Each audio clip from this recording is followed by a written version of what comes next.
हम जानते हैं कि सभी नागरिकों के पास कुछ मौलिक अधिकार हैं।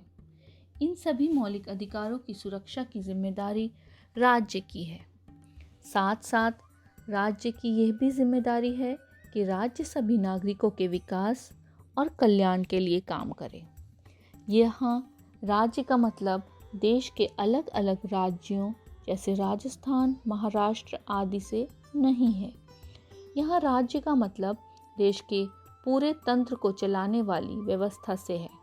कई बार आम भाषा में हम इसे सरकार भी कह देते हैं। सही शब्द है राज्य।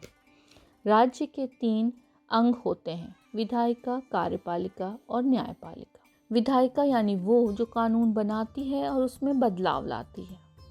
कार्यपालिका कानून को लागू करती है और न्यायपालिका संविधान और कानून की व्याख्या करती है और किसी मतभेद की स्थिति में कानून के अनुसार निर्णय देती है।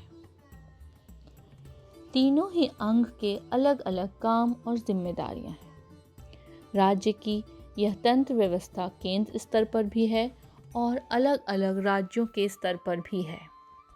विधायिका में केंद्र स्तर पर शामिल है संसद और राज्य स्तर पर विधानसभा, यानी कि वो लोग जिन्हें हम अपने प्रतिनिधि चुनकर भेजते हैं।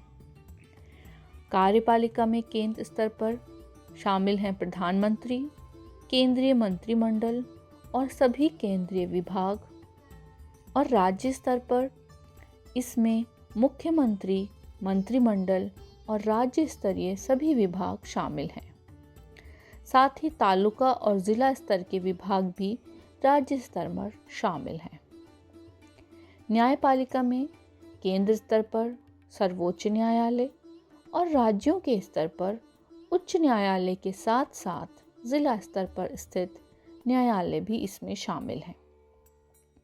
एक और महत्वपूर्ण बात, हमारे देश में तीसरे स्तर पर भी एक व्यवस्था है। ग्रामीण क्षेत्र में पंचायत राज व्यवस्था और शहरी क्षेत्र में नगर निगम की व्यवस्था।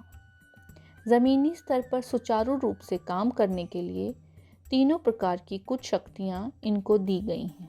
इस तरह पंचायत और नगर निगम भी राज्य का ही हिस्सा है।